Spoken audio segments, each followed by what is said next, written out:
Welcome to this episode of the Maza's Musings podcast. This was a fun episode. We are going to share the recording of the live stream that I did with Greg Cameron, who has been on the podcast before to talk sports, and we talk all about the New England Patriots and everything that has transpired over the past week or so after the firing of Jerod Mayo after a 4-13 season, and everything that's transpired since then. They've been very quick with an interview process. It seems they want to get this going very quickly. So we take a look back. We kind of pause and take a look back at what led up to where we are now, and then take a look at the candidates and who we are realistically looking at as the next coach of the New England Patriots. Now, this was recorded, as I said, on Wednesday, and there could have been movement between the time that this episode has dropped on Friday and that recording on Wednesday. We could have a new coach because a couple of those who were interviewing on Thursday. So there's always the opportunity for you to take this and look back and absolutely burn us if we were wrong. Or you can also get some pretty interesting insight into who these people are if a coach is chosen. And if we are still status quo, well, obviously it all works out. So totally fun conversation. Of course, as it always is with Greg, it ran a little long. We went off the rails a few times, but we managed to get it back on the track every time. And it's a fun episode. I think you'll enjoy it. But as always, we have to kick off the episode with Maza's Mickey Minute. Donald, wake up! It's showtime! Don't forget the orchestra! Ah, there you are. And just in time. Mom says there's even more magical stuff now. For those of you standing, please hold on to the handrails throughout our journey and stay clear of the doors. Hang on to them hats and glasses, cause this here's the wildest ride in the wilderness. And here we go!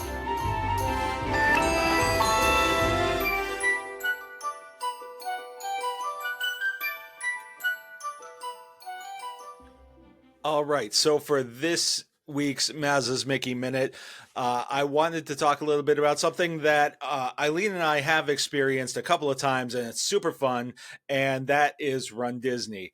So I actually did an episode a while back, and it's certainly worth going back to and listening to. I kind of had a round table with some people who are runDisney enthusiasts, all kinds of different skill levels in terms of running, and it was really a great kind of look into what makes runDisney special. Well, and I'm bringing this up because the Disney Parks blog Disney says that Disney recently announced that they have released the 2025-2026 runDisney race schedule.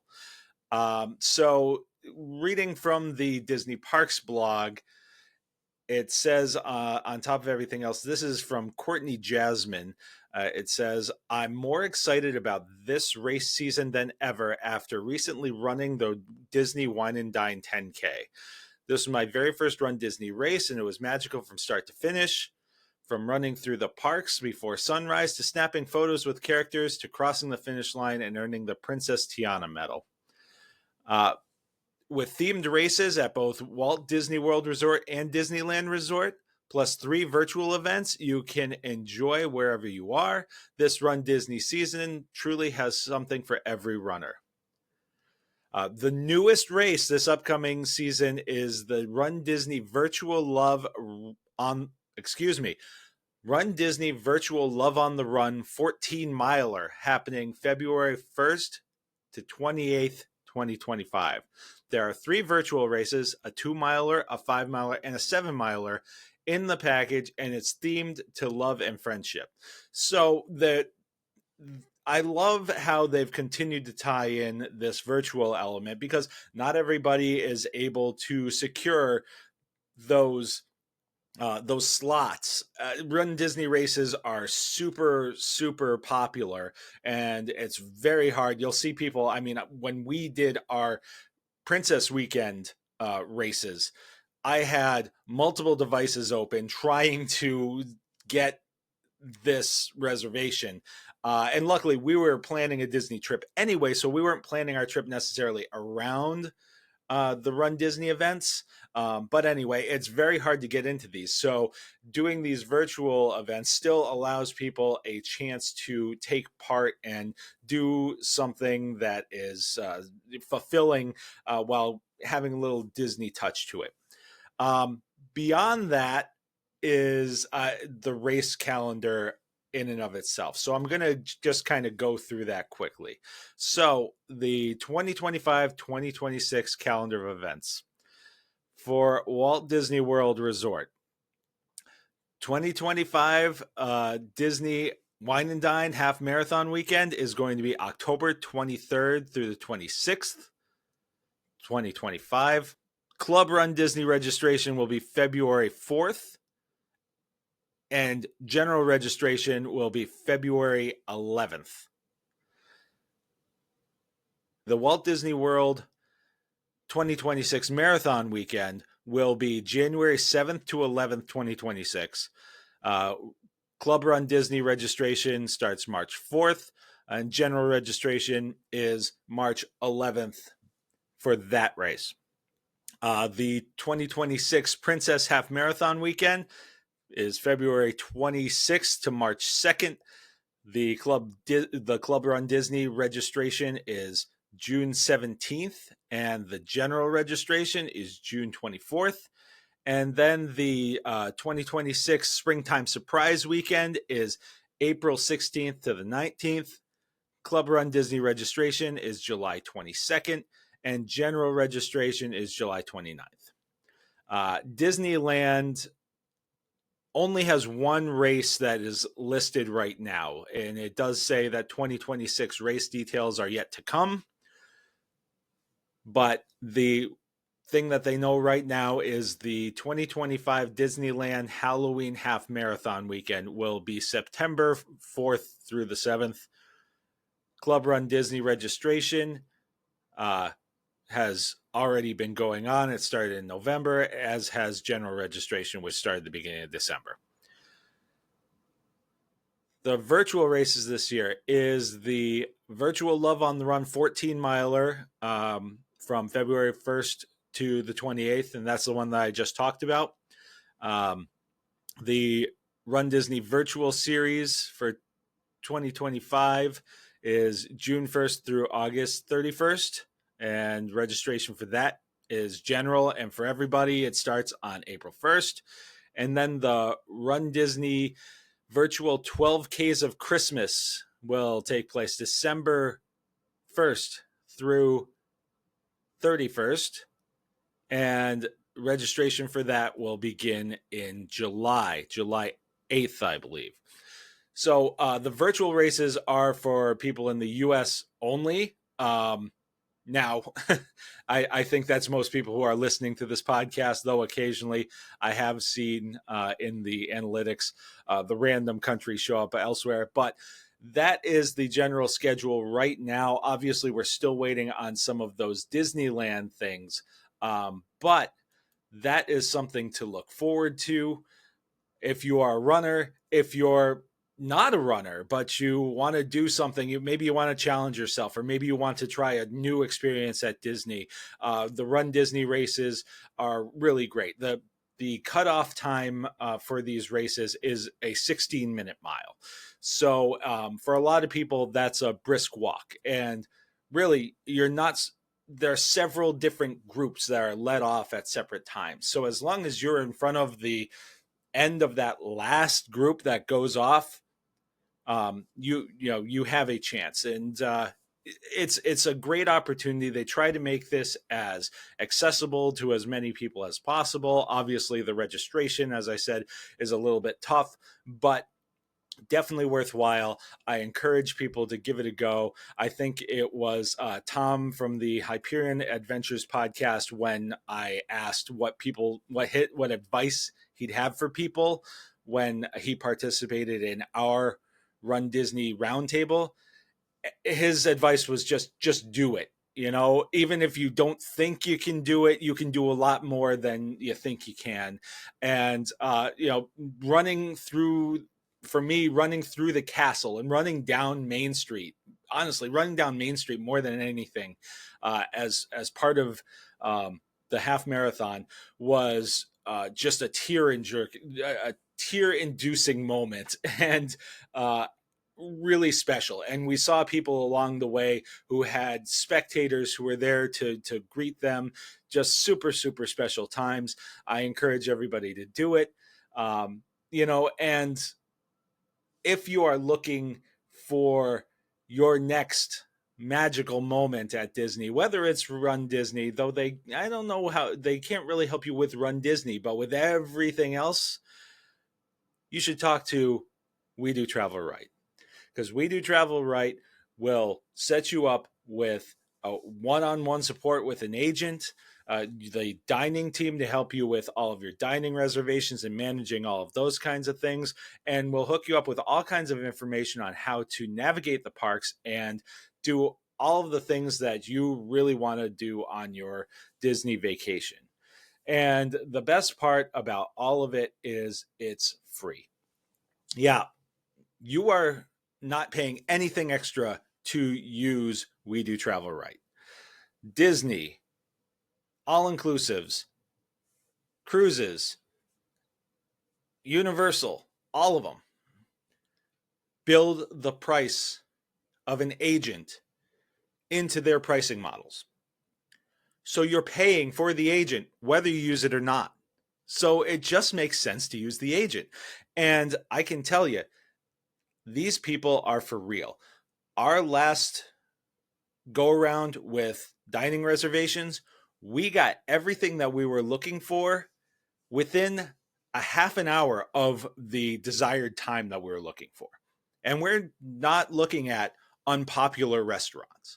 So if you want to get your next magical vacation started today, go to wedotravelright.com/Maza. That's wedotravelright.com/Maza and get your free, obligation-free quote. Don't forget to tell them that Chris Maza sent you. Well, I can't do any more damage around this popsicle stand. So long, partner. See you real soon.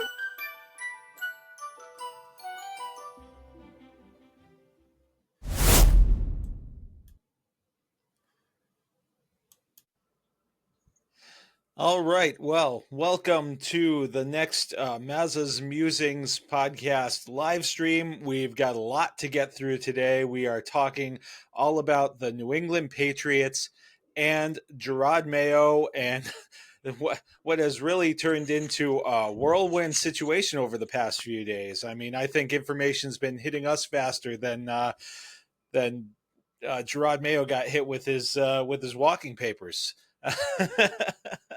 So first off, I want to thank Greg Cameron for joining me today. Thanks very much for coming on again, Greg. Of course, Chris. How are you?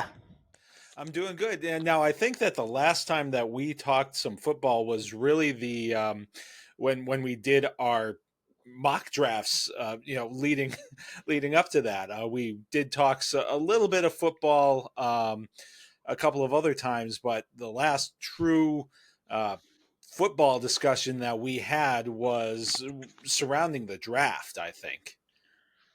Yeah. It's been a while. Not to quote Stained or anything, but it's been a while. Well, and a lot has happened since then. Obviously, Jerod Mayo got fired by Robert Kraft just 1 year after being hired. He didn't even make it 365 days. Just showing what as cold as it is here in New England right now, it's showing just how much colder the world of professional football can be. Oh, it was a completely frosty reception, certainly, that Mayo got at the game. You were there.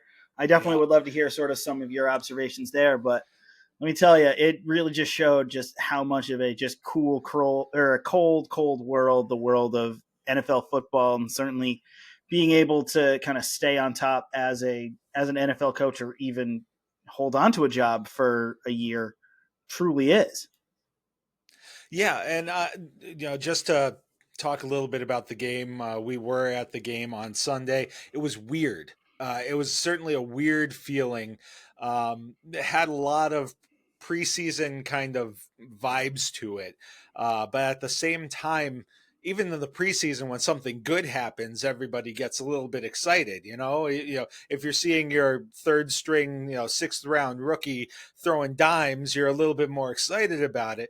It seemed like people were just like, should I be happy about that? They just scored. Should I be happy about this or not? And it was very strange. I think that's the best way that I can put it. It was just, it all felt very, very odd.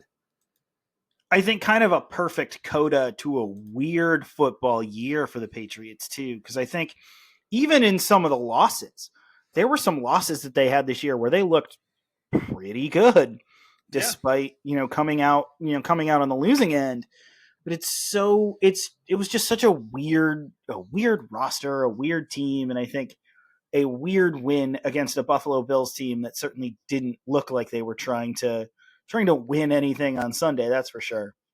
I'm not saying that Mike White is a human white flag here, but yeah, I mean, I think that they were basically doing the same thing the Patriots were. I mean, the way that McDermott was calling timeouts towards the end of the game and everything showed that like he was still trying to win the game from a strategic standpoint, at least.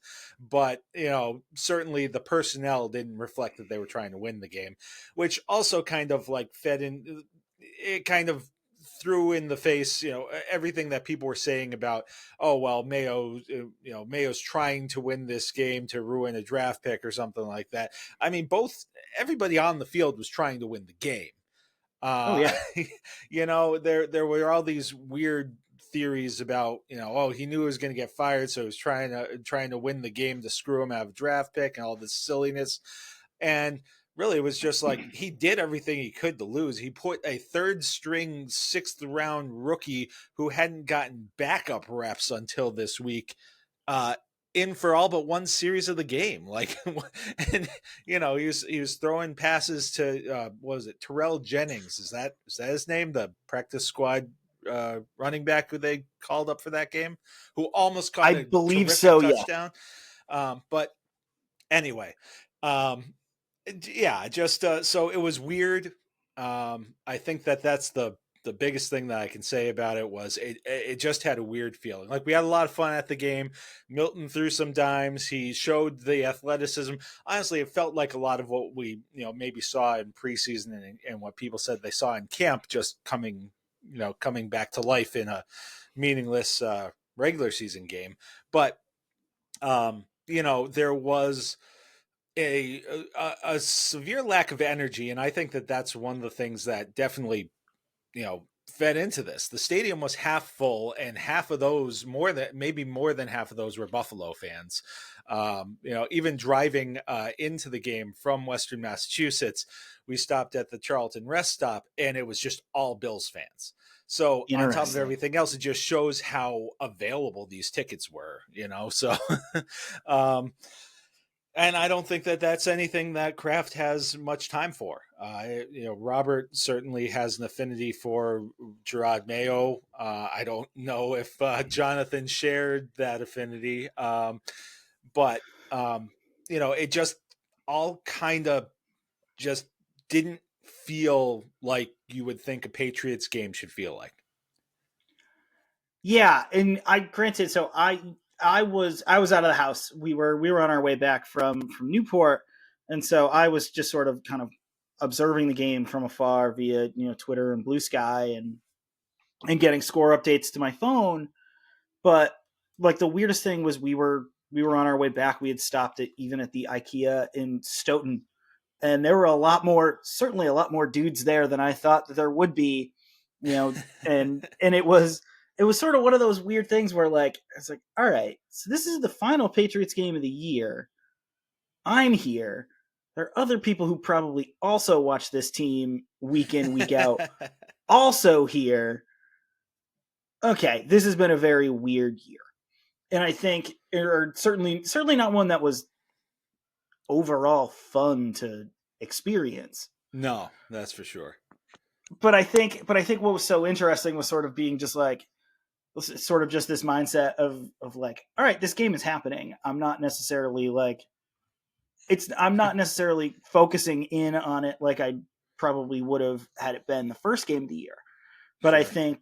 I think seeing sort of, there was like, I don't know if it's necessarily like malaise or like, football ennui, but it was just sort of just this weird of just like, all right, this is odd. This is weird.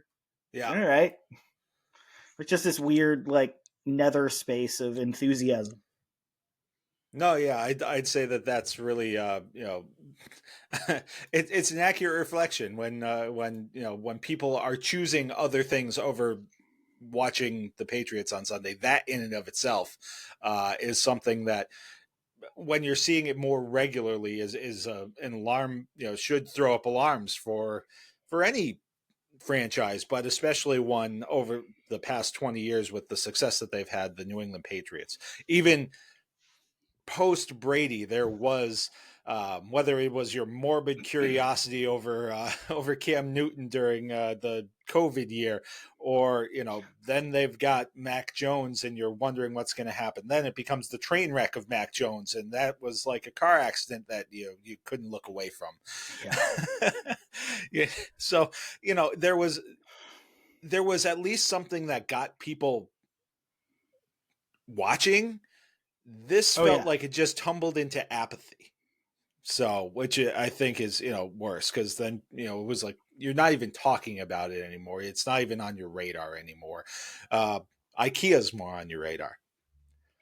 Let me tell you, man, when you have to, when really you have to navigate through a store to just grab sort of most of the things, it becomes a true distraction. And honestly, after sort of seeing a lot of the vitriol online, before, during, and after that game, I'm kind of glad I skipped it a little bit. It was, after the game, you had people actively booing, the players on the field. And I understand this is how you're letting people know, you're letting ownership know your disapproval. But at the same time, you're getting upset at guys who are, a lot of these guys are fighting for their livelihoods. They're not guaranteed a job next year. So, it's one of those things that is just like, you're pointing this in the wrong direction right now, and you saw the way that some of these guys, like, I can't remember his first name, but Battle, he's a practice squad guy for most of the year. He played a hell of a game. Like, PFF gave him like a 95 grade. Now, granted, he was going up against other, third stringers in practice squad, but he played a hell of a game. He put some tape out there that is going to, help him possibly get a job, so it's hard to get upset with. It's hard for me to get upset with somebody who's putting in effort. They're getting paid to play a game. They're putting the effort into that game. I appreciate that. So we've already spent more time kind of on a little bit of a tangent than I had initially planned, but that's okay. That's what we're here for. And we actually did do an outline for this one. So we did. I tried to tell Annie, my wife, that I was like, Maza and I made an outline. Like, we are organized tonight. We are Johnny on the spot. We're gonna do this. We're trying to keep it. We didn't even start it. No. So, all right. So we'll get into it. And I think the biggest thing for me, first of all, is before we have this conversation about what led to Mayo's dismissal, I feel like sometimes when this discussion is happening, it's lacking some of the proper context. And I'm not going to go through the whole history of it. I had posted something on social media kind of about everything, but basically, if you look back even just a few years, people considered Mayo to be this huge dunce now and everything like that. This guy was a coveted assistant. He was a rising interviewed. star. Yeah, he was being interviewed for head coaching jobs. Now, granted, one of those jobs was the Broncos, which I think they then went with Nathaniel Hackett, if I'm remembering that correctly. So that may not have been the best process generally, but and the other one that he interviewed with was the Carolina Panthers when they ended up with Frank Reich, who was a one and done too. Yeah. So, but he's one of these guys who at the time was considered one of those bright young assistants that, kind of everybody's looking for that next new young thing. And so part of the reason why, one of the big problems that people have had is, there wasn't an interview process. He just decided they was going to give it to him. Kraft didn't just, decide to do this. This was a reaction to trying to keep a young, promising coach in his building. Now, and you could even say that perhaps the young, promising coach who had spent some time out in the business world out-businessed Robert Kraft by getting him to put this language in his contract, but to keep, and Robert Kraft has owned up to this in the statement that he made when Mayo was fired and a little bit in the press conference. Yeah, he put this language, this succession plan in his contract so that he could keep him in the building. And I think the plan was, okay, and I think it may have been Chad Graff's story. He touched on this a little bit. I might be getting my stories mixed up because there's been a lot flying around. But sure have. But basically it was this, we'll have Bill chase the record. So then presumably by 2025, that they both got extensions. So by 2025, we'll be able to roll this out. And in the meantime, Belichick will have taken Mayo under his wing. They'll set up the succession plan to go, and then Belichick will sail off into the sunset on his boat, and Mayo will take over, prepared to take over the team. But then the Belichick era ended so horrifically and quicker than they thought. So the whole thing got escalated and accelerated, and he just wasn't prepared yet. And I think that Robert Kraft has said as much, that basically they were in a position where they were contractually obligated to give him this job at that point. I'm sure there may have been some buyout language or something in there, but they already probably had to buy out Bill Belichick's contract. Bill Belichick, yeah. Which is reportedly, his contract is $20 million a year. So that's a lot to eat just to negotiate with somebody else to be your head coach. And I think the thing is, so there's a lot there. And you brought up the Chad Graff piece from The Athletic this morning. And I think one of the things that you didn't touch on in terms of the kind of transition of it all is Belichick. There was an anecdote, I believe, in there that towards the end of last year, Belichick started to withdraw from his assistants and people within the building. I wonder what kind of, whether it's a psychological effect or certainly a confidence effect, that had on Jerod Mayo. And I wonder, and I don't want this to sound being kind of overly sympathetic to Jerod Mayo. Despite the fact that Jerod Mayo is one of my favorite Patriots players of that era, I don't want his tenure as coach, however disastrous it was, to cloud my judgment on both Jerod Mayo the person and Jerod Mayo the player. Right. But after reading that whole bit about Belichick basically withdrawing from contact from folks in the building as that year wore on and wore on within him. I wonder just what kind of an effect that had on Mayo, and certainly the ability to create kind of a bridge between the two. No, yeah, that's certainly fair. And I mean, I also wonder, and I've heard various things, and I can't tell if it was speculation or if it's actually true, but that um, this was Kraft's succession plan. That this wasn't necessarily something that uh, Bill was completely on board with. Um, and I don't know the truth to that. That is, so you have to wonder how on board with this Bill was from jump, or if this was something that he was kind of made to accept because this is what his boss was telling him that should happen or will happen. I think that's probably for sure the case. Granted, we can speculate on the palace intrigue as much as we want, but but I just sort of wonder if what we've heard bits and pieces about how bad the 2023 season was, but I just sort of wonder what kind of an effect that had on Jerod Mayo, and I think it's very interesting.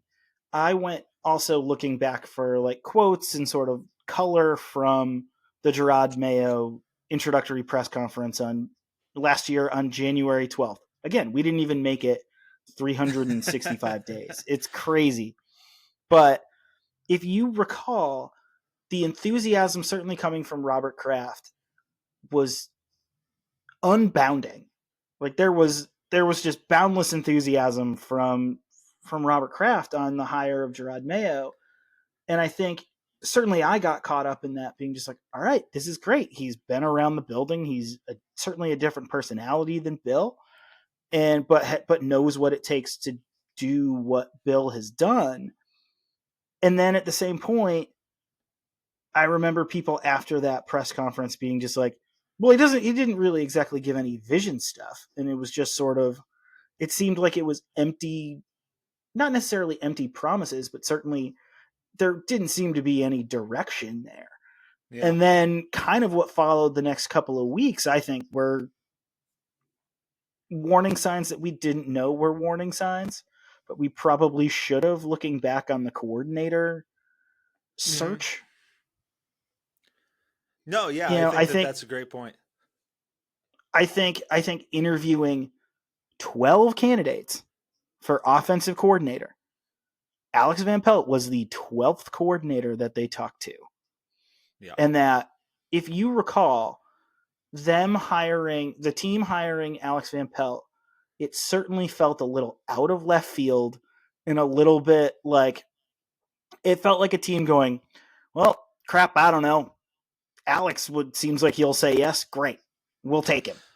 Yeah. And I think that, that more on top of everything else, it's felt like this was an Eliot Wolf pick, like this was just like, okay, Eliot, who do you got? Do you have any thoughts here? Because we're running out of options. And it absolutely felt that way. I mean, it felt like a bunch of just guys trying to work through whatever Rolodexes they had. Yeah. And then it was like, oh, Alex is a good dude. I worked with him in Cleveland a little bit and in Green Bay a little bit. He's a good dude. Like it's like teenage boys trying to figure out who to invite for a party. And then they get to sort of the dregs of the invite list and just go, well, he's chill. All right, cool. Let's just invite him. And that's just what we'll do. And I think that should have been a warning sign. And then it was such a weird process in the beginning that I think we just didn't take enough of a look at that at the time. And I think even as like the start of the year sort of wore on, to be like, okay, that was weird. Why didn't we talk about that more and how odd that was? Yeah. And on the other side, the Graph report also had the mention of Jerod Mayo offering Steve Belichick's Belichick. son, yeah, Steve Belichick. I got the Belichick sons mixed up, Brian and Steve, offering him essentially a lesser role, basically to stay on, but it was going to be Covington. Now at the time, I think you and I both were not not opposed to Covington. I think No. that we kind of assumed that that both the Belichick boys and maybe some other people were going to be out the door too. There were more holdovers on that side of the ball than I think even we might have expected, even with Jerod being the new coach. But that struck me as kind of odd. I don't know if it's necessarily something that is quite the red flag that some people have made it out to be, but it certainly was one of those odd kind of decisions to make. It kind of feels to me like that is almost either say you can keep your job or see you later. This seemed like a half measure, like he was trying to extend an olive branch, but instead it came off as something almost kind of insulting. Well, and I think looking back too, if we look back at last year's coaching cycle, I think the fact that Belichick didn't get hired for a job, and then Steve goes immediately to Seattle for the University of Washington. Like I was saying this to a work colleague of mine, we were talking about that story today. That do you blame Steve Belichick for doing that? I don't. No. I would go back to college and do a college job after doing this job forever. Heck yeah, I would do that. And I almost wonder if Steve Belichick, as insulted as he was, also sort of saw the writing on the wall too. Yeah, could be. Yeah, very much a possibility. But the main thing that I think that ultimately all of this is window dressing if the team performs, and they didn't. And so that was, and Kraft talked about this as well.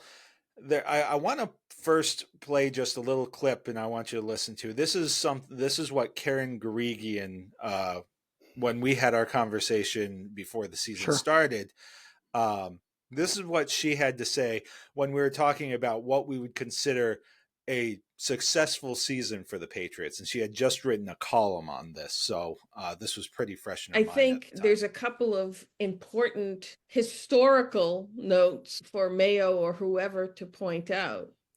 When Bill Parcells first arrived in an obvious rebuild, basically blowing things up and trying to, once again, get the Patriots off the mat. His first year, they started 5-11, and they only won one game in their first 10, but they won their last 4 in a row.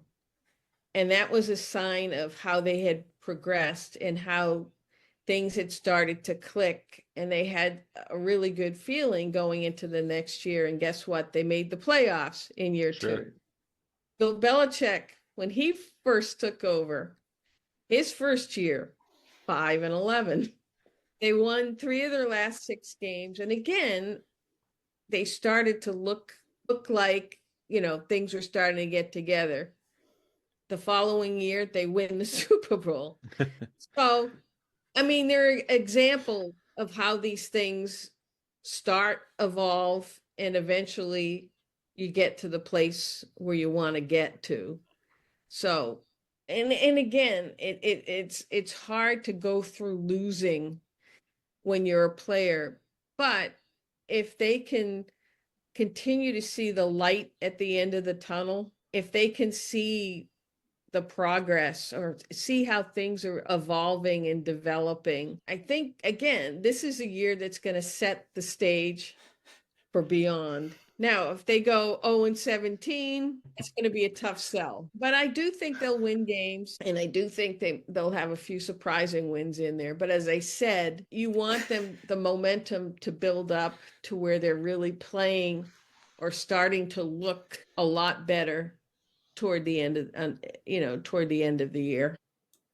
Yeah, and I think that that's what it was towards the end of the year you weren't seeing that progress. And we were even that Bills game that they, almost kind of sort of pulled out. It almost felt like that was more of a reflection of how the Bills played than how the Patriots played. And so Yeah. I think No, that keep going. this was the biggest thing, was just like you didn't see that light at the end of the tunnel. You didn't see that steady progression, and where you could kind of be like, okay, this is starting to come together. Had they won 4 games, I think that's the biggest thing, is people are just like, well, he was a first-year coach with a terrible roster. What did you expect? It's not so much the record. It's you wanted to see progress in the positive direction, and you just didn't. And then you had that debacle against the Chargers, who I still maintain are not all that good a football team. And I have a whole Harbaugh take on, but I'm not. That's for a different show.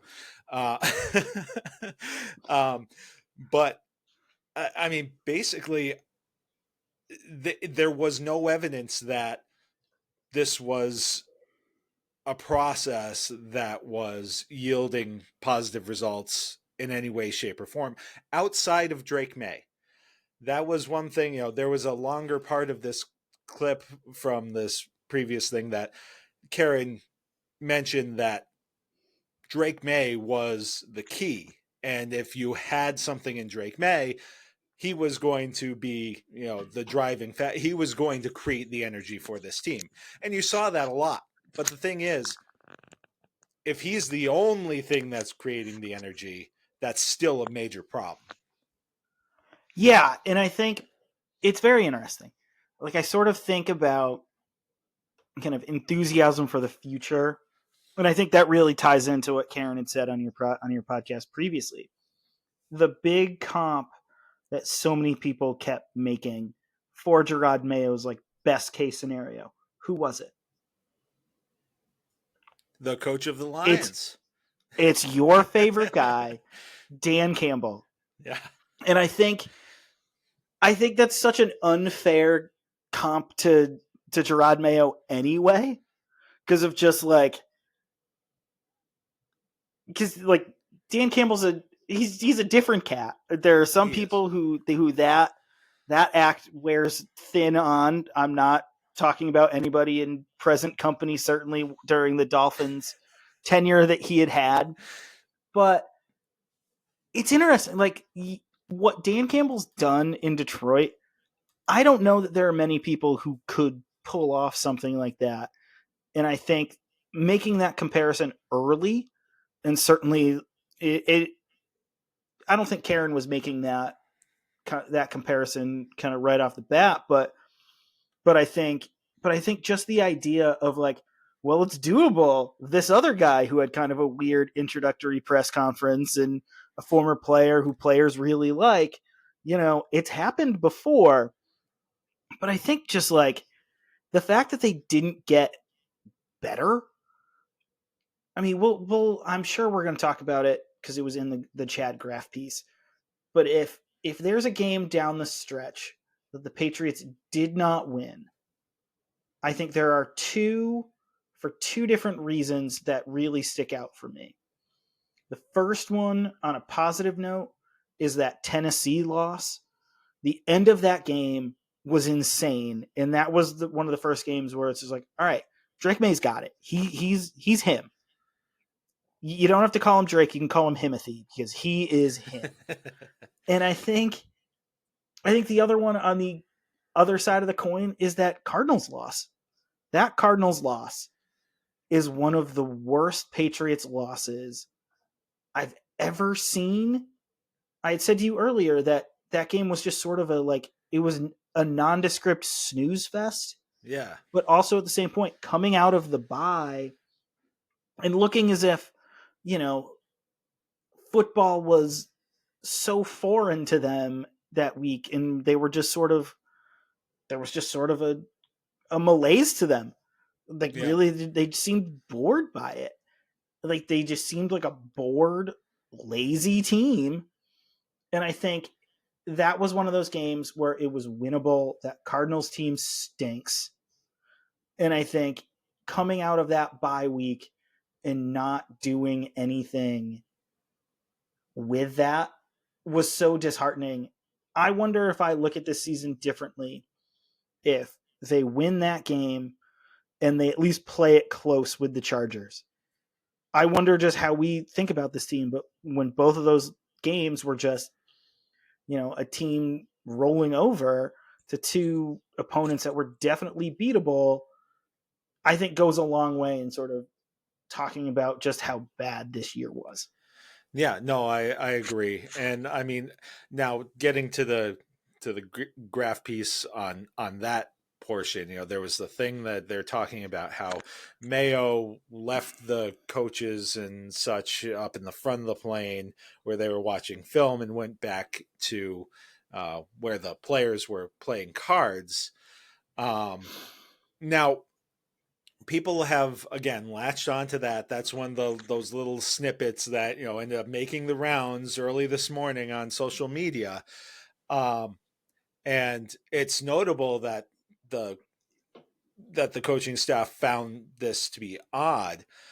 I kind of read that as this was a guy who what actually was reading the room correctly, but then not responding the way that he should have, because I think that he saw the lack of interest that his team had in playing and winning that game.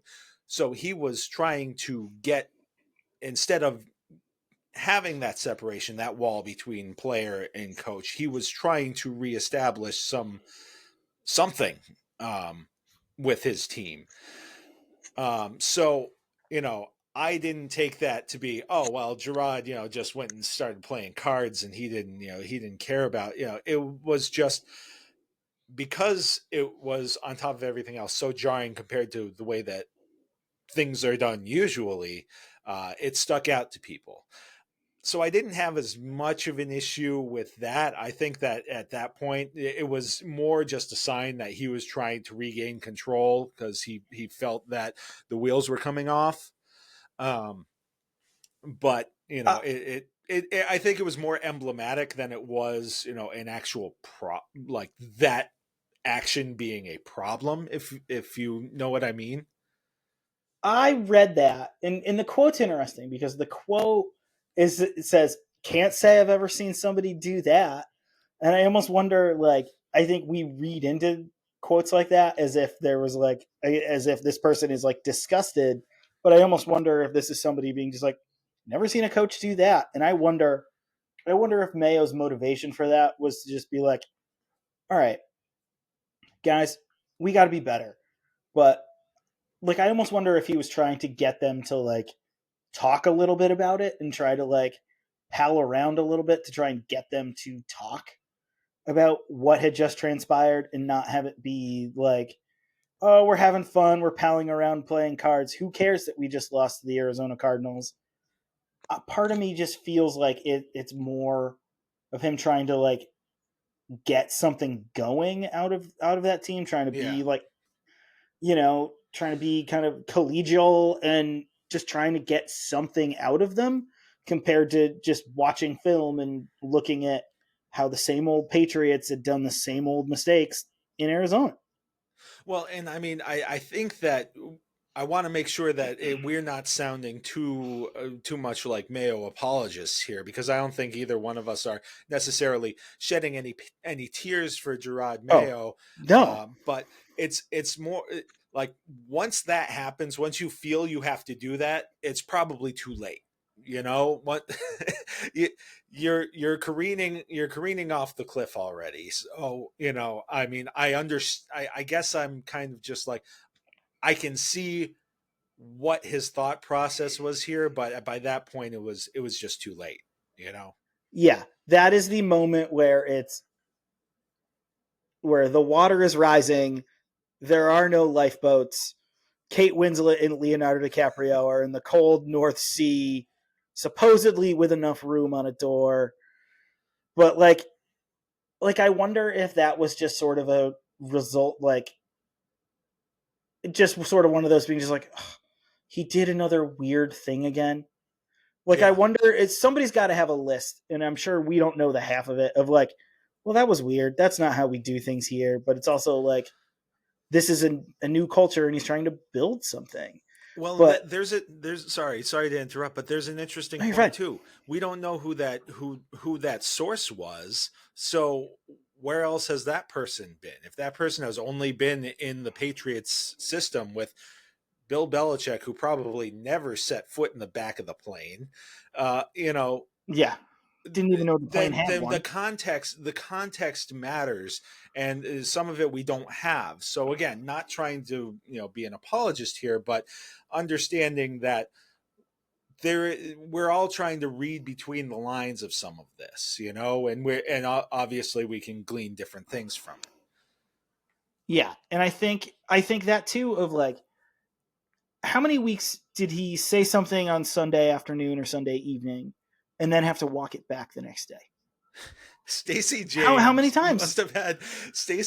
must have had like so many just like stress dreams and night terrors after these press conferences. I swear to God, and I like, to me it's one of those things, and I'm gonna get into this whole thing later in more detail when we start talking about who's going to coach the team next, which we should get to soon. We're running long here, but yeah, we got to transition that. Yeah. All that quirky stuff doesn't matter if you're winning. Again, it's all window dressing. Nobody cares. People might think it's silly or it's stupid that he does this, but nobody's going to care if he's winning. Look at Joe Mazzulla. He says crazy stuff all the time. I'm not even My favorite. I mean, look, I hope the Celtics win. I'm a Boston sports fan, so I hope they win. I'm not a Celtics fan per se, but I know every time that that he's been on a podium and said something crazy, but nobody cares because they're a contender. They win. Yeah. You can say weird stuff when you win. Like, I think about like just weird coaches in general in sports. Like, they let you be weird if you win. All apologies to our buddy Mike Jarvis. I feel this way about a guy who certainly has a longer leash than I would have given, is Mike McDaniel. Mike McDaniel wins. Not by much, but wins. Wins enough that Stephen Ross doesn't say, all right, let's get the weirdo in the spectacles out of here. But like I wonder if there's like if there's like a graph of like a line of of weirdness on one axis and amount of wins on the other, where like there's a perfect sweet spot of weirdness to wins that correlates, being just like, yeah, your job's safe, you're totally fine.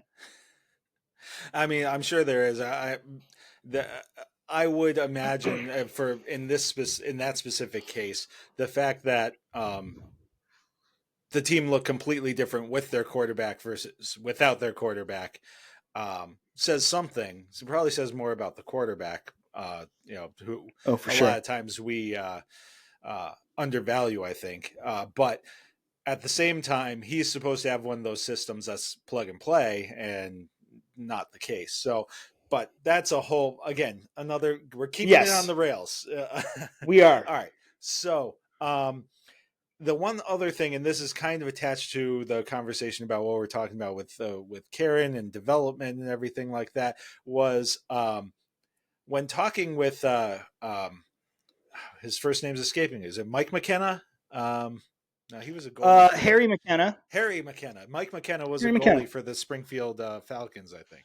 Yes, he was. But anyway, Eliot Wolf talked with him, and one of the things, when I heard it read on the radio and the complete quote wasn't read, it sounded much more like, shoving Mayo under the bus. When I read the complete quote, it wasn't quite that, but you could tell there was some of that. But he talked about how they anticipated more internal development, which I think is a totally fair criticism. Completely. I mean, and he directly talked about, receivers. He also kind of was just like, we thought that Polk was going to be more plug and play, and he wasn't. So he kind of walked it back and was just like, we need to do better.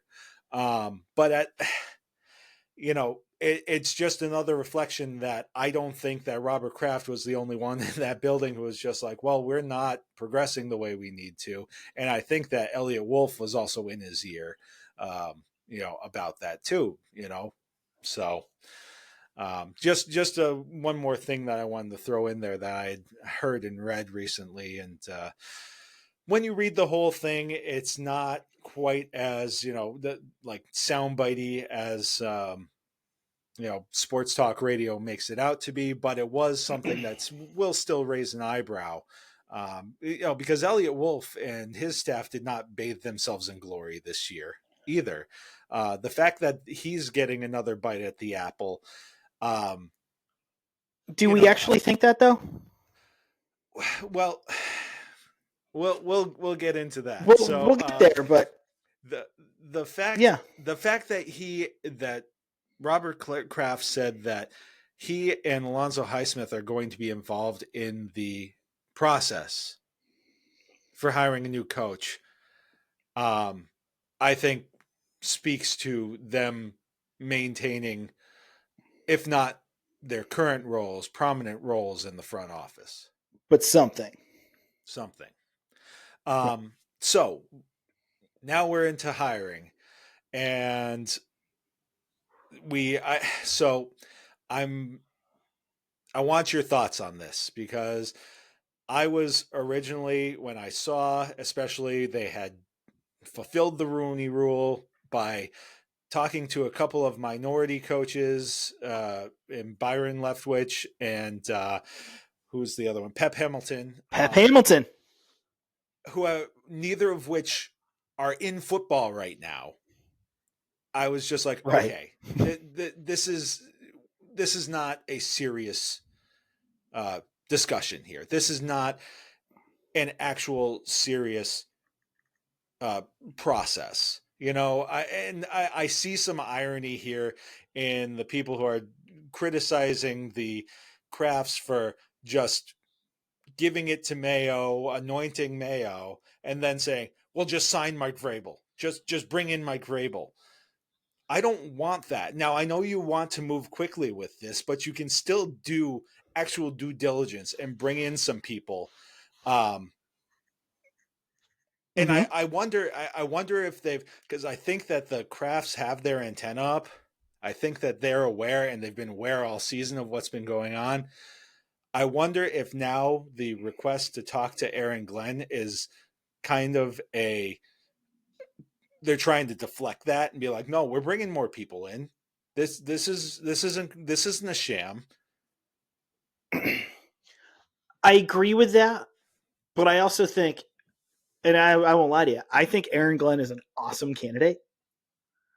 And I think they've heard everything. They've got rabbit ears over there at One Patriot Place, and I think they're definitely hearing what so many Patriots fans are saying. They're hearing from the nothing but Vrabel folks, from the you should do a larger search and find the right guy. I think they're hearing from we need an offensive mind as the head coach, so then that Drake May's growth doesn't get stunted.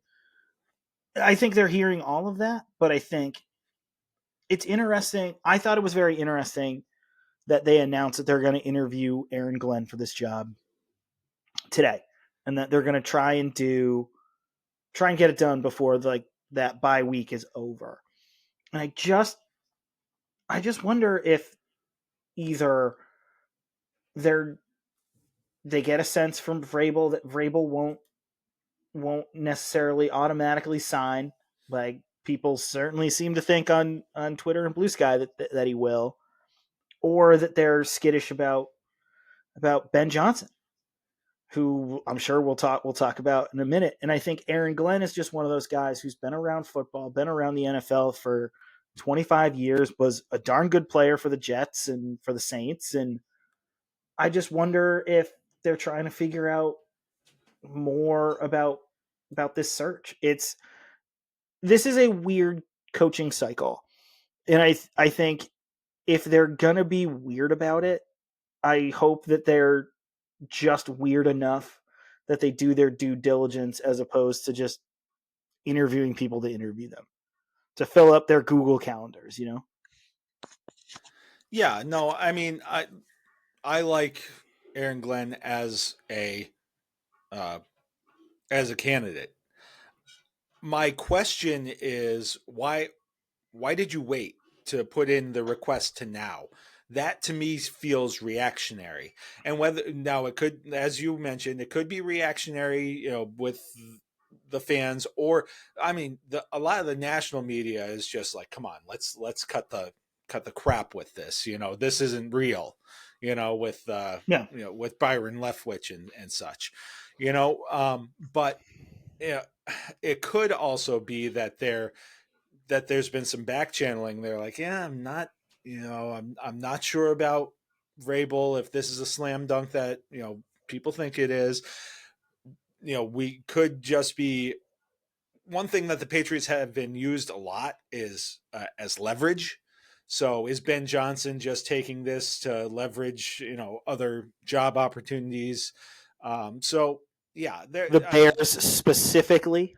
Yeah, I mean, I think that there's the skeptical part of me is just like, that they're hearing a lot of, this is a sham, blah, blah, blah. And especially after all the criticism they took with the Mayo appointment, so to speak, that they're really PR conscious at this point. So they're trying to make it seem less obvious that I don't have any problem with them moving quickly, but I don't either. I want a process. I want them to go in wanting to learn something. And I'm not sure when you bring in Byron Leftwich and, Pep Hamilton, that you're doing that, and if you want to get they'd be really fun offensive coordinator candidates. I think I love Pep Hamilton. I'm a big Pep Hamilton guy as a coordinator. I don't necessarily know that 5 games during the COVID year in the, was it XFL, that if that's enough. I don't. Yeah, his offenses at Stanford were great. Some of his Colts offenses were pretty good. And he's a really good coach for young quarterbacks. If he was in here to interview for the offensive coordinator position, I'd be all about it. And who knows, maybe they're feeling that out too with some of this. But we've already kind of talked about it a little bit. But the leader in the clubhouse, the betting favorite, however you want to put it, is Mike Vrabel for this job. As I pointed out, I think before we were on the before we were live, just so people don't get any sense that I have any bias or prejudice against Mike Vrabel, I am wearing my Mike Vrabel shirt right now. But Mike Giardi said earlier he talked to 6 executives, NFL executives, and when he asked them what they thought the Patriots process was, they all said Vrabel. So this is a perception around the league that Mike Vrabel is going to be the next coach of the New England Patriots. And I don't necessarily think that that's the wrong hire. I don't. They need a culture, and they don't have one. I don't know what kind of culture a Ben Johnson would bring. I think Aaron Glenn would be a culture guy. If you watch that Detroit Lions Hard Knocks, if you have not, you for sure should. Anybody on this stream listening to this absolutely should. It's, if you just want to see enthusiasm and certainly what seems like the least toxic locker room in the NFL, watch that Hard Knocks. It's great. And Aaron Glenn is one of the key cogs in that. He's awesome. I just feel like what they want is they want a tone setter. And I don't know that they necessarily feel that with a Ben Johnson type, where I feel like an Aaron Glenn or a Mike Vrabel type is kind of what they're looking for. So I think that culture has its place in the locker room. You know what the biggest culture setter is? Winning. You know what we would be saying about our friend in Detroit or our friend in Miami if they didn't win football games? Nothing. They were clowns and they'd be out of a job. So yeah, I understand this whole idea of culture. And I get it. And there's a place for it, but I mean, look, what was Bill Belichick's, the Bill Belichick culture, the Patriots culture didn't really change when the winning stopped, just the winning stopped.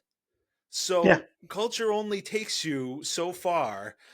And so, if now, and I'm not going to sell Vrabel short here. Vrabel has proven that he can coach in the league. He's won in the league.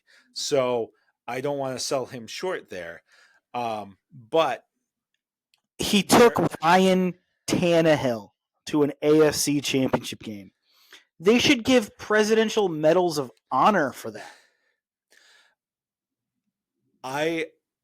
If they end up hiring Mike Vrabel, I'm not saying that it's a bad hire.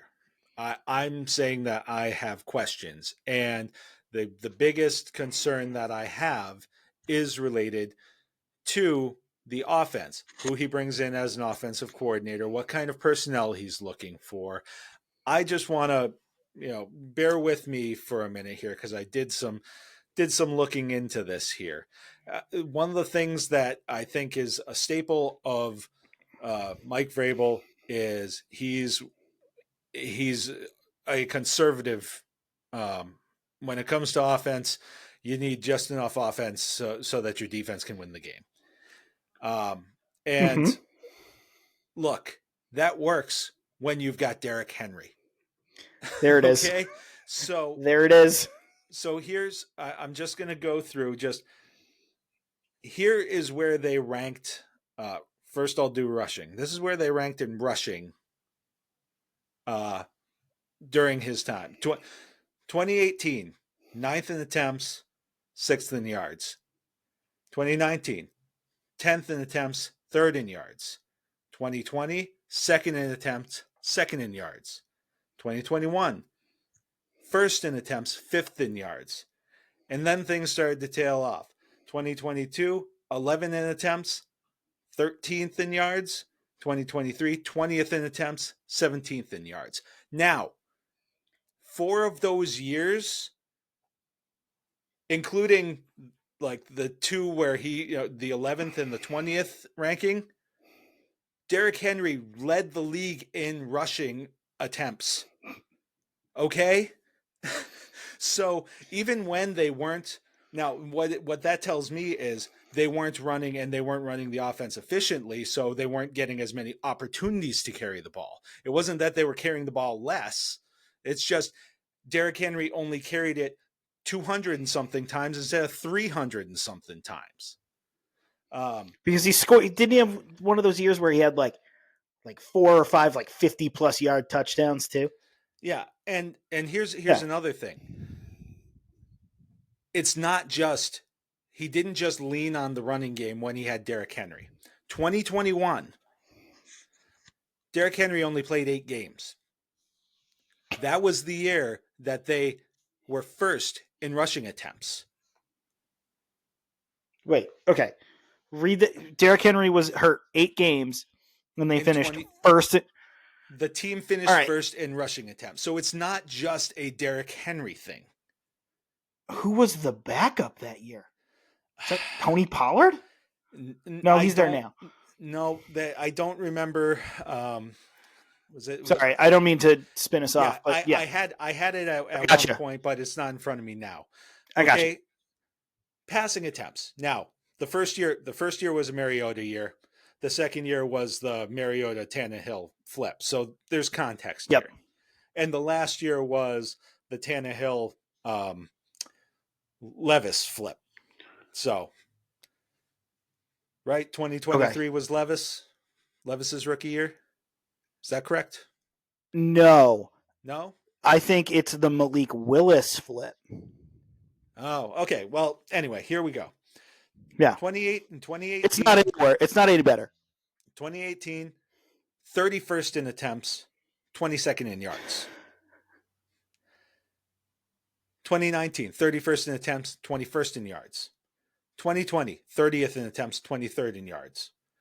2021, the year that Henry got hurt, 25th in attempts, 24th in yards. 2022, 30th in attempts, 30th in yards. 2023, 30th in attempts, 29th in yards. So the guy just actively avoids throwing the football. Now, I will say the one thing that they were good at, they were really good. Like they figured out that Ryan Tannehill was really good at play action. And when you have Derrick Henry running your play, for your play action, that opens up a whole lot of stuff for you. So I think that some of it is obviously the product of having Derrick Henry. But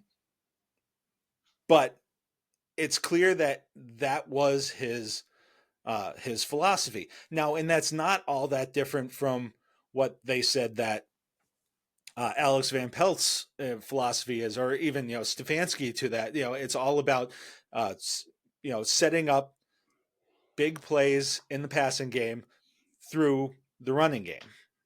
So I in some ways it's not a total deviation from, what they were trying to do this year in New England. New England was trying to do it without an offensive line. But it's a question for me. The other thing is everybody talks about Mike Vrabel. Defense is his side of the ball. Offense. Obviously, he had somebody running his offense. Defense is his side of the ball. How many times do you think they had a top 5 offense? Let's say top 10 defense in terms of points allowed. I'm going to say it's either once or never. The one time was the year that they had the 1 seed. Twice. Okay. First time was 2018, and the second time was 2021. They were from year to year in yards 8th, 21st, 28th, 12th, 23rd, and 18th. And in points, 3rd, 12th, 24th, 6th, 14th, 16th. So we're not talking about a guy who has coached these dominating defenses either. It's not like we're bringing a guy who's going to bring back the Steel Curtain or, the 85 Bears. So what, I still look to what does he do well? And if it's culture, okay, that's fine. That culture will get you 9 wins for a few years. And, then you're in that mediocre place. Jeff Fisher land. Exactly. Or honestly, Mike Tomlin, it's, and, if you're looking to get back to some relevance, then that's fine. But, I think that we're looking for more here. And I'm not saying that that's necessary. I think that Vrabel's the layup, honestly. I think he's the layup. I think that he's the guy that, yes, he'll win you 9 or 10 games, and get you in the playoffs, and we'll see what happens. And he has the least amount of risk. And that's basically what he did with Tennessee. He got them to a couple playoffs. And then, by the way, who is running personnel matters too, because part of that precipitous fall that he had was, related to who he was tied to, in terms of personnel and who was making those personnel decisions. The arranged marriage with he and Rand Carthen did not work, which is why I'm sort of worried about whoever comes here, and then the arranged marriage is with Eliot Wolf and Matt Groh. They've got to find somebody who can bond with them and not just have it be like coaching the crafts, and then Elliot's just off to the side being like, oh yeah, we totally talked about this. Sorry, we should have brought you in on this. Like, that's, I think, a big deal too. And that's why I hope they interview a ton of people, so that then they can get on the same page. Well, I mean, I wouldn't exactly say that things were great with with John Robinson. I don't agree. I agree with that too. Like, I think wasn't John Robinson the one who decided to trade off Brown and go AJ Brown for Burks? pennies on the dollar? Oh yeah. Oh god. Yeah, and then we'll just replace him with Treylon Burks, who I don't think he's still on the Titans. I wouldn't know. I couldn't tell you, and that's the point. Yeah. Yeah. So, again, I don't want to make it seem like I'm, like I think Vrabel's a terrible candidate, but I think that he's been looked at, as he's probably the best veteran coach who's available in the cycle. So fine, but like, let's not act like, we're getting, Andy Reid here or something like that. Can I ask you this? Sure. So Vrabel was available last coaching cycle too, when the Patriots had their vacancy. Does Vrabel's candidacy look different this year compared to last year's? Granted, I know football doesn't happen in a vacuum, but I wonder if we're having this conversation a year ago, how we feel about the Vrabel tenure, or if just because we've let it kind of sit on the windowsill for a while, if it would look different.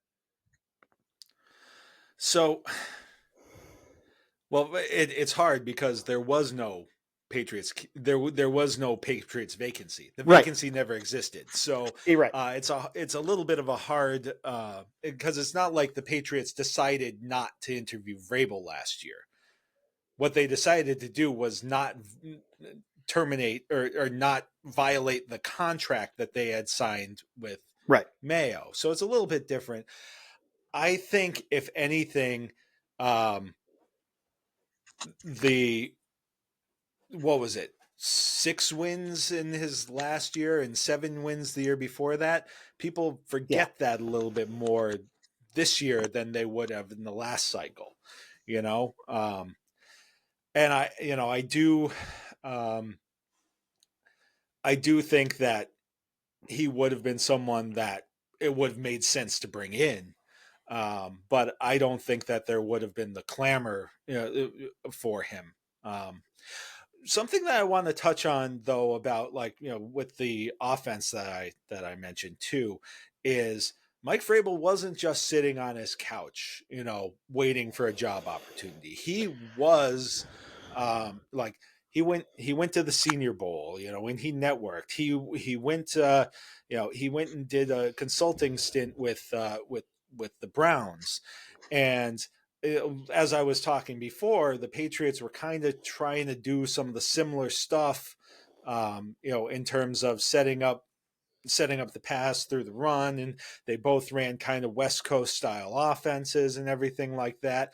And he was working on the offensive side of the ball. So that to me is encouraging. It shows me a guy who's possibly looking at some growth, looking at areas that maybe he's recognized need to be stronger, need to adapt, as the game evolves.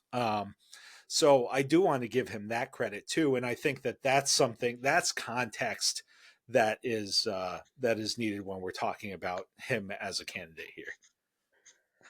Right. And I wonder sort of how that's affected him and how that's affected his football philosophy too. I think that's a very interesting thing to kind of look at, especially with his candidacy in this cycle. So, okay, we spent a lot of time on Vrabel. I feel like we have to at least touch on, a couple other candidates. Ben Johnson's the other big name that's being talked about.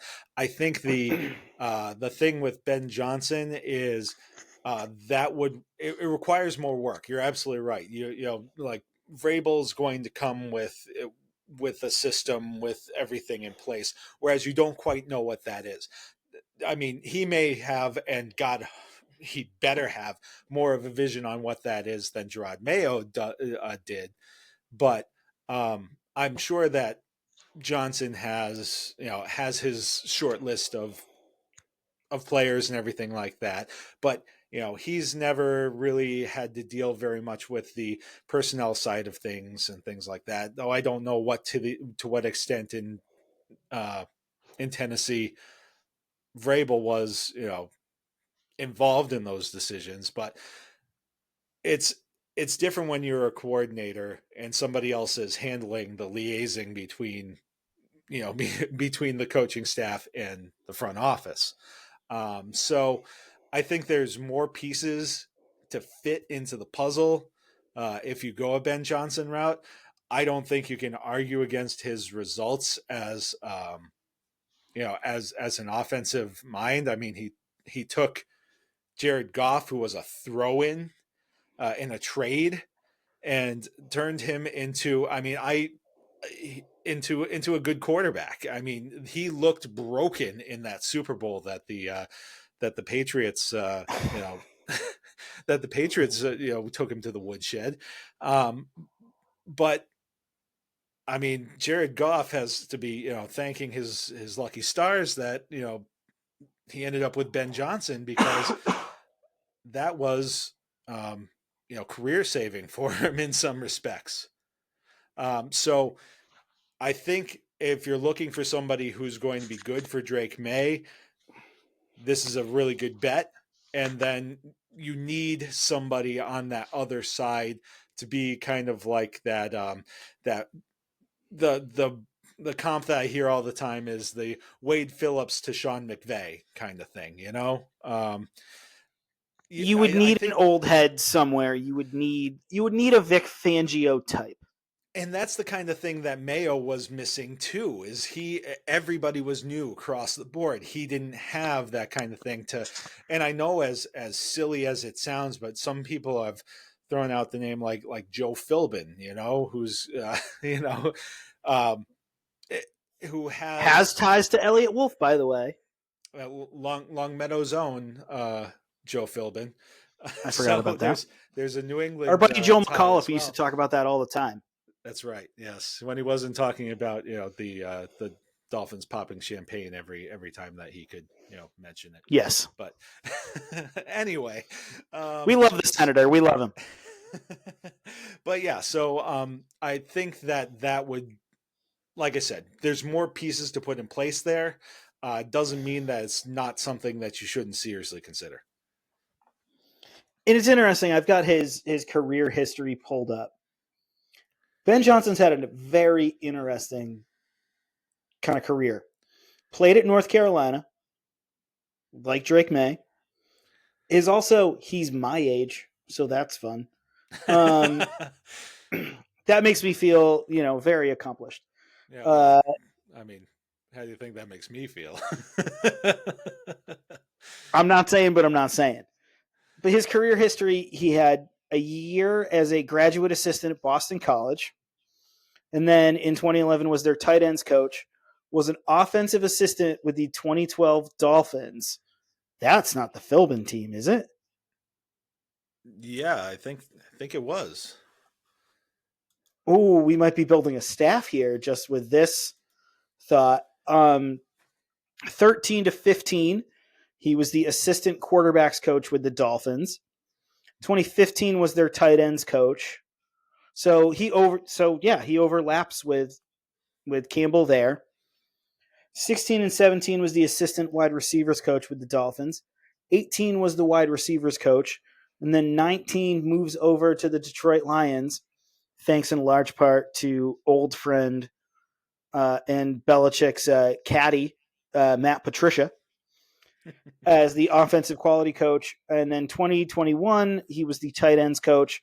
In 21, rose to become the passing game coordinator. And then 22 to present, he's been the offensive coordinator there. And yes, 2012 was the Joe Philbun year in Miami. So interesting. I like the diversity of experience there too. I especially like the experience as a tight ends coach, because then as a tight ends coach, obviously you're working both in the passing offense and the running game. So, you have you have much more you have diversity of thought there. Yeah. So it doesn't help at all on the defensive side of the ball. But of course, unless there are very few coaches who are those CEO coaches who then have their guys, which was, again, what Mayo was trying to be, when really he should have just been like, I'm going to be the defensive coach. Here's my, here's my veteran offensive coordinator who's going to run the offense. And he did say, well, Alex is my, offensive head coach, but that doesn't really fly when you've got a first-year coach or first-year play caller. So anyway, we're going backwards again. So I think he's got a very interesting resume. He's got kind of diversity of thought on offense. I just sort of wonder what kind of, coordinators he'd bring around. If you bring like a Philbun type or an Adam Gase type, who he's also worked with too, I just wonder how that's going to go. One of the names that has been sort of bandied about with Ben Johnson as a potential offensive coordinator type is somebody who we haven't thought about in 10 years. And 10 years ago, he was crying on ESPN about Deflategate, and that is Mark Brunell. I knew you were going to bring that up. Did you? I just knew it. I don't care about that stuff, but at the same point, I know there are going to be people in this town who will. Yeah. Who will, and like, it's such a dumb thing to think about, but then at the same point, I kind of love the idea of a guy who was in the NFL for 15 years who would be a mentor to Drake May. Like, yeah. No, yeah. I mean, that's the biggest thing. If you're bringing him in, you're bringing him in for Drake May, and that's, so here's another one. And he's available. He was a scapegoat firing, in my opinion. Lou Anarumo. I can never pronounce that name. Anarumo. Anarumo. He was on that 2012 Dolphins staff as well. Interesting. He would be a great defensive coordinator here. I loved those Cincinnati defenses. He would be an awesome coordinator here. I don't necessarily know with how bad this Cincinnati year went, because somebody had to get fired from that staff, and they weren't going to do it to Zach Taylor and Dan Pitcher, who was in his first year as OC. They weren't going to do that. He'd be a guy I'd love to have here as a defensive coordinator, for sure. Sign me up. So I'm looking at this. I'm looking at this list from the 2012 Dolphins of coaches. So great. Joe Philbun, obviously, Lou Anarumo, Dan Campbell was the tight ends coach. Let's see, we've got Ben Johnson was offensive assistant. Darren Rizzi was the special teams coordinator. Who's taken over in New Orleans, correct? He was the interim in New Orleans, Darren Rizzi. Okay. Yeah. We've got Mike Sherman, offensive coordinator, Zach Taylor, assistant quarterbacks coach. I mean, there are names on this list that it's just, the Philbun tree is weird. It's fun. Yeah, I mean, it's not quite that. What was it? The Redskins, the Washington The Gibbs tree. staff. Yeah, no, yeah, Oh, with you had the McVay and all of them. 2010 Washington team. It was McVay. It was Mike McDaniel. It was one of, if not both, LaFleur brothers and Robert Saleh. So this Philbun staff isn't quite that that level, but it's definitely interesting. It's a little rabbit hole, but anyway, again, down another rabbit hole. I love stuff like this. Oh my goodness. So, okay, do we seriously talk about any other candidates? Can I give you a weird name that I like that I don't know that the Patriots would do it? Sure. That is Baltimore offensive coordinator Todd Monken. Okay, I like that. You can see how great Lamar has been this year and last year, and those offenses have been awesome. He did really well at Georgia, leading them to a national championship as the offensive coordinator with future car dealership owner in Athens, Georgia, Stetson Bennett at the helm. Who knows what he could do with somebody who can actually, have the keys and actually be a potentially great quarterback. I just wonder, because he's been around a while, he's worked under a bunch of different organizations and a bunch of different teams. That was just a name when I looked at sort of coordinators around the league that I was like, oh, I forgot that he's the coordinator in Baltimore, and I think he's just kind of an interesting name. Yeah, no, that's a good one. I mean, I don't think that I've come up with any names that haven't kind of been talked about before, so I don't want to be redundant with what other people have been talking about. I think Flores is interesting, but I think that there are complications with that, namely his lawsuit against the league. And how Miami ended. I was going to bring up, if we were going to talk about Flores, I don't know if you've seen any of the clips on social from the Ryan Fitzpatrick and Andrew Whitworth podcast, which by all accounts, the clips seem great. Fitzpatrick was in that Miami team the last Flores year. And ever the Harvard diplomat, Ryan Fitzpatrick was trying to be very diplomatic about how that tenure ended in Miami. But man, you could tell that he wanted to say how much he thought Brian Flores sucked. I think he's a guy, I don't know that he's ever going to be a head coach again. But if he's an awesome defensive coordinator, you can still make a ton of money doing that. It's sort of like it's the Wade Phillips curse of like, you can't head coach your way out of a wet paper bag, but if you're a defensive coordinator and you lead teams to Super Bowls and really great seasons and division wins, that's pretty good. All right, so I'm not going to waste any serious time on Byron Leftwich or Pep Hamilton. I'm just not. Honestly, I thought that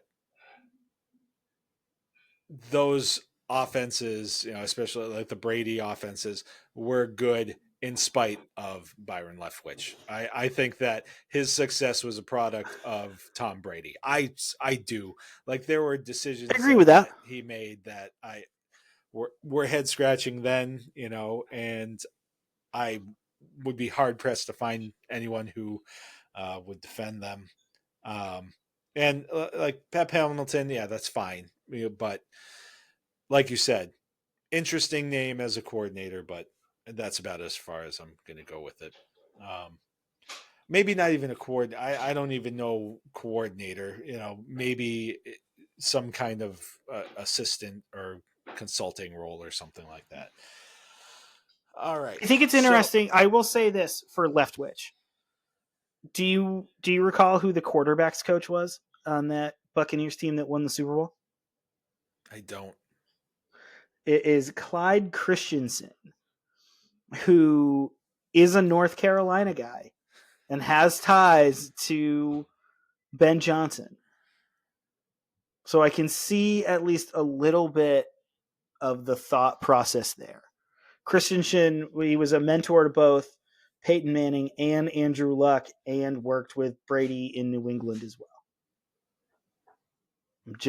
I'm just trying to connect dots here. I don't want to feel like that Charlie Day gif with the with the thread on the chalkboard trying to connect things, you know. But Galaxy Brain thought maybe they're trying to get some Clyde Christensen guys in, which makes some sense, and he's a Patriot guy too. So, where do you think in all of this, Eliot Wolf and Lonzo Highsmith, to a lesser extent, where do you think they land in all this? Well, I think it depends on who they hire.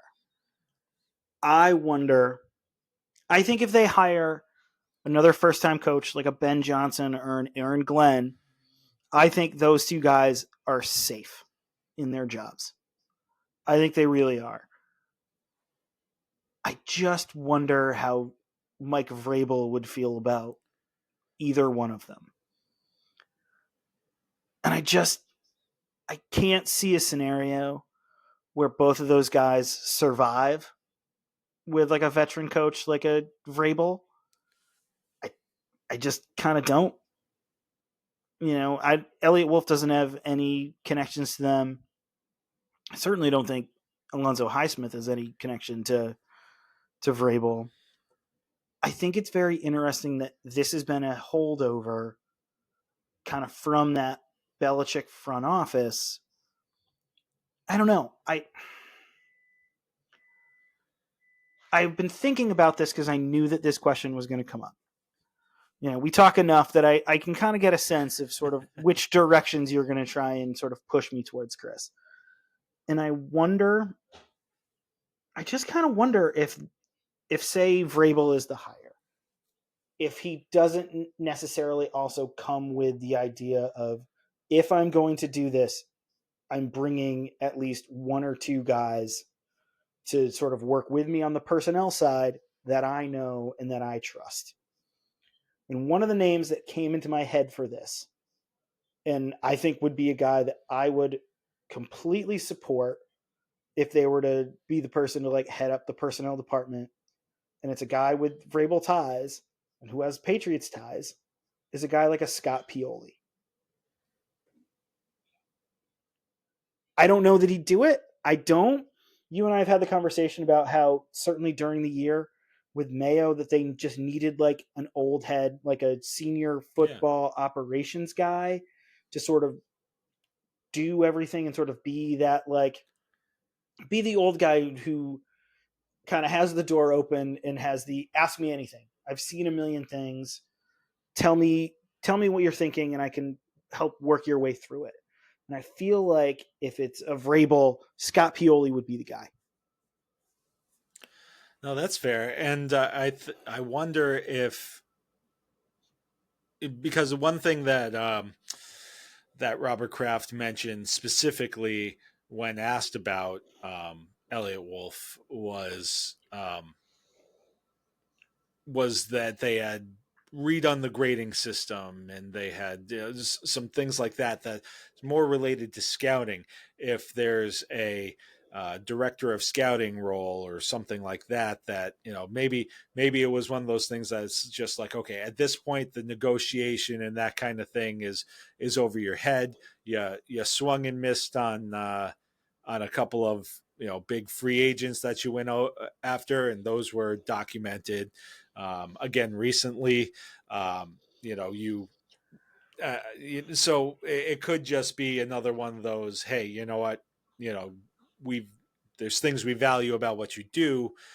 And there could also be, we liked what we saw with this grading system, but we didn't have a chance to fully implement it through a full cycle. So I mean, that's kind of where I think, I don't think that he's not the GM now. So I think that leaves wiggle room, So if Vrabel comes in and says, I want so-and-so, or I want Pioli and he'll be the general manager, and that's who everybody in personnel reports to, then that's the kind of thing that, yeah, I could see something like that happening. Now, something else, and this is more off the wall. I know we've seen conflicting reports about this, and I haven't checked, admittedly, to see if this has been updated. But what about Alex Van Pelt? Given that they run similar systems, similar offense, he just spent time in Vrabel just spent time in Cleveland, where on top of everything else, a lot of people with Kevin Stefanski, based on reporting, a lot of people were shocked and upset by the fact that Alex Van Pelt was let go in the first place. Does Alex Van Pelt become a holdover, especially seeing as he wasn't necessarily a Mayo guy, as we've kind of surmised? No. I've thought about this, and I think it's entirely possible, especially with the Cleveland ties that Mike Vrabel now has. And again, as we're talking about this, under that scenario, not globally. And I think we can say Alex Van Pelt did a pretty good job with Drake May. He did a great job with Drake May. We don't know exactly how much of that was just Drake May's talent and ability. It's hard to, you can't really, split that. But I think he did a nice job developing a quarterback who a lot of people said was a little raw. And like there were some people who were talking about how this is the kind of pick that gets you fired, which I thought was ridiculous anyway. But especially one sort of coming from the previous head coach, by the way. Right. So yeah, I think that it's not all bad when it came to Van Pelt, and the most important thing was developing the quarterback, and he did that. So. Sorry, I wanted to interject that as well. It's no, and I'm glad that you did. I like Alex Van Pelt. I think he did a heck of a job considering what was going on over there. But I think he's somebody you should look at as a potential holdover. The other person that I had thought of to keep, and I know you're not going to like this. I don't like the taste of the words that are going to come out of my mouth for this, is maybe somebody you think about in one of these roles, not as head coach, but maybe somewhere on the offensive side of the ball, is somebody who worked really closely with Drake May all year. And that's another failed head coach in Ben McAdoo, who had this weird nebulous offensive assistant role, but I think was working with the quarterbacks pretty closely with TC McCartney. It's weird. All reports, I didn't hear anything negative or positive about McAdoo, but I wonder if he's a guy who gets held over too. It's possible, but I'll be quite honest. Until you just said his name, I had not thought about him. Probably in weeks. So I think I saw something today. It might have been, maybe it was a Doug Hyde or a Jeff Howe piece about him, of like, what was he doing all season? And I'd remembered, I was like, oh yeah, he was kind of like the young quarterback whisperer. Like he worked a lot with Joe Milton to keep Joe Milton ready to go. And it showed, it worked. Like he looked great on Sunday. But I wonder if that's a guy who, like, the front office at least has maybe some designs for too. Not as a head coach again. I don't want people to think that I'm advocating for weird slick back hair Ben McAdoo to be the coach of this team, because I am not. All right. Well, we did have some other things on our agenda for tonight. We've already gone an hour and a half, so we might just have to put a pin in those. I know. I'm sure that you had a prime draft, all lined up. I'm gonna send it to you the moment we hang up, because I did a weird one where I was wheeling and dealing, and it's very much a like, Chris Maza, I've done a weird thing. I kind of don't hate it. You know what? Okay. I'll send it to you after. No. I want to hear this now. I want to hear this now. Do you? Convinced me. Yeah. I won't All do right. mine because mine's going to be totally boring compared to yours. So we'll just do. We'll just. All right, perfect. But yeah, we'll end on this high note. So everybody, if you're listening, get out your pen and paper because I get the feeling you're going to have to follow along here. Oh, see, I was going to quote Terrell Owens and say, "Get your popcorn ready," because the excitement is here. Okay. Me, Greg Cameron, as in Eliot Wolf's position, I have traded the 4th pick to the New Orleans Saints for pick 9 in this year's draft and pick 40 in this year's draft. The Saints ended up taking Abdul Carter, defensive end from Penn State. And then I ended up taking offensive tackle Kelvin Banks Jr. out of Texas. I think he's OL1 in this draft, and the Patriots would be stupid if they don't take him. For sure. And then as part of that deal, I got pick 40. I then traded that to the Buffalo Bills with next year's 6th round pick. They took Landon Jackson, the Bills, and then I ended up receiving pick 61 and 62 in this year's draft. I traded 61, but at 62, I did make a selection. I traded 61 to the Jets, who they used that on Arante Arisi, the offensive tackle from the University of Minnesota. I also gave them a 2026 5th for their 2026 2nd and pick 95. So those are the trades that I've made. So now going into this, at 9th overall, I took Kelvin Banks, offensive tackle out of Texas. At 37, I took Shamar Stewart, edge out of Texas A&M. At 62, I took TJ Sanders, a defensive tackle out of South Carolina. Very brief aside, so brief that I don't even know why I'm going to do it. I loved that South Carolina team this year. They were fun. They were tough. Shane Beamer's a madman. Ugh. Go Gamecocks. They're great. Then at 68, I took Jalen Royals, wide receiver out of Utah State. See, he's an interesting one to me. He is too. Especially playing with inconsistent quarterbacks, but seemingly playing well. All right, if this offense stinks next year, despite May, I wonder a guy who's played in kind of crummy offenses. At 79th, I took Dalen Everett, cornerback out of Georgia. At 95, I took one of Chris Maza's favorite players in this draft. I'm going to go out on a limb and say this, and that's Arondé Gadsden II, wide receiver / tight end from Syracuse. That Syracuse team this year was fun and plucky. Yeah. I saw him catch just an insane touchdown against BC. And yeah, the kid has the physical tools. It's whether or not he can, put it all together and refine his game. I think, I don't think he's, going to be an all pro at any point, but he's a guy who can, big, physical, but physically athletic, specimen, that is just the kind of thing that makes your mouth water. You can think of the things that you can do with moving him around the formation and such. So can you say that about any Patriots pass catcher today? No.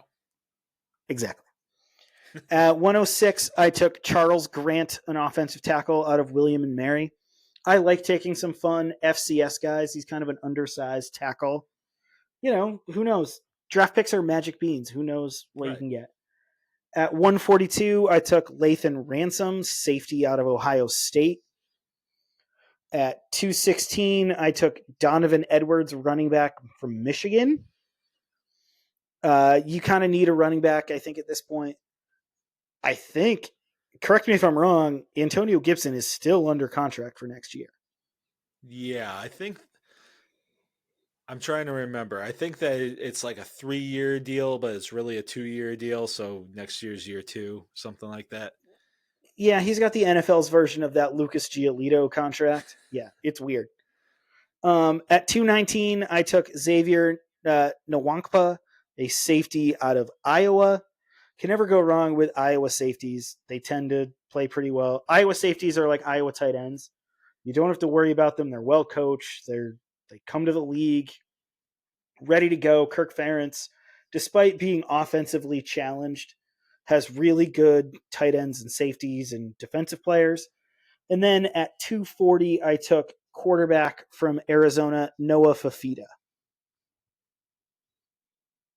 All right. Kind of a fun one. You got crazy with the trades, and I certainly appreciate that. This is it's funny because we did the mock drafts last year where one of us stayed put at 3 and the other one traded down. And I'm interested to see. I think that I think I traded out in that exercise, by the way.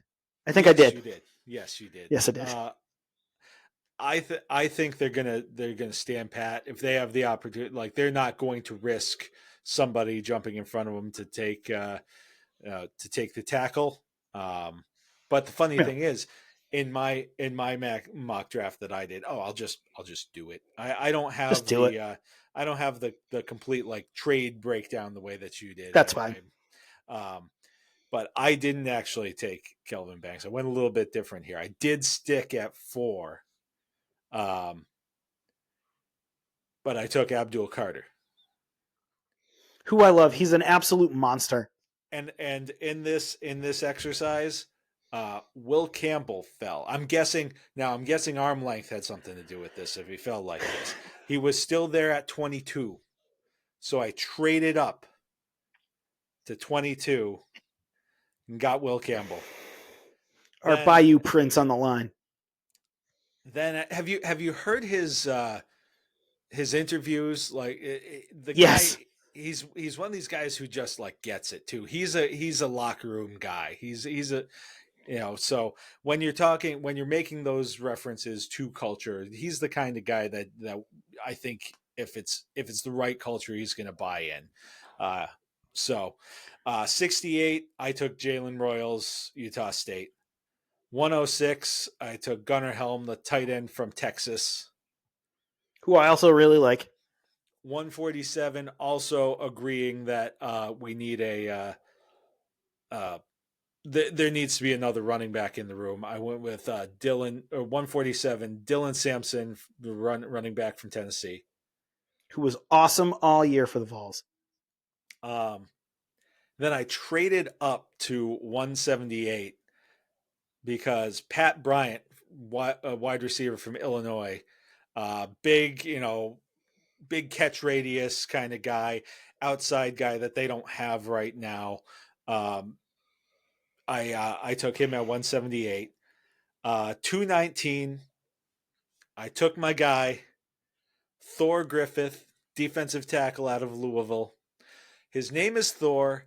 He graduated from Harvard and then did his grad year at Louisville. So you got a guy named Thor who went to Harvard. So, hey, a man after my own heart, in a former resident of my own neighborhood. All right, and then at 240, I took Jack Kelly, linebacker from BYU. Great. So that's just now. Granted, all of this is just for a little bit of fun because a lot of this is going to depend on who the who the head coach is, who the coordinator is, and what kind of offense they're going to want to run. So it's a little bit silly, and also what happens in free agency. So it's a little bit silly to do this early, but everybody else is, so why not us? Exactly. If everybody else can have fun, why won't we have fun? I appreciate that you took sort of the more conservative route throughout the draft. I was just like, you know what? No, I'm gonna take as many weird trades as I can, accumulate as many picks as I can, fill as many holes on this team as I can, because who knows what they're going to do in free agency. That's that's a conversation for a different day, but Indeed. I don't know. I just don't know. Again, the first domino has to fall here. Now, and of course, we're live now on Wednesday. We've got a couple of interviews happening on Thursday. Gun to your head. Does Vrabel walk out of Foxborough with the contract Thursday night? I don't know that they're going to let him leave the facility. Yeah. I don't. I don't. I think he's the guy. I think that if what they think is reaffirmed in the meeting, then he doesn't leave. Yeah, and that's not to say that Ben Johnson's a bad coach or Aaron Glenn's a bad coach. I just think what the Crafts want in that role is somebody like a Mike Vrabel who can provide that cultural boost and be that guy. So I think they're going to hire Vrabel. If they don't, I would not be shocked if it's Aaron Glenn. It wouldn't. All right, and with that, we're going to leave you for the evening. Thank you, Greg, for joining me, and we'll see what happens. I mean, of course, anybody who's who's not listening to this live is going to hear it on Friday, so they could be hardcore judging us by Friday based on what happens on Thursday. I'm willing to let people roast us. If we are wrong in our predictions and in our thoughts on this, please roast us. All right, folks. Thanks a lot. Thanks a lot, Greg. Take it easy.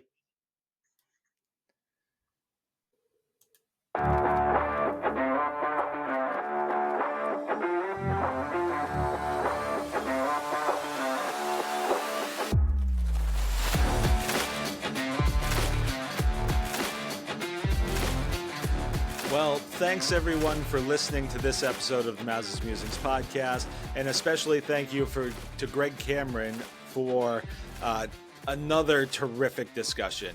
I always love talking with Greg about what's happening in New England sports because he brings some great insight and the ability to both look at things from a fan perspective and then be able to pull back and look at it with a more objective point of view. This was a great kickoff to the 2025 slate of guests and episodes that we have over the next couple of months.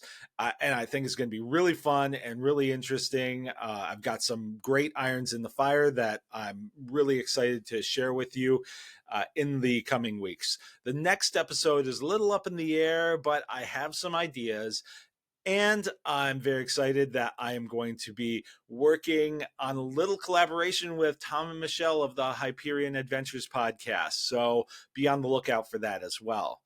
And of course, the best way to keep up with what's new and exciting is to subscribe to the newsletter.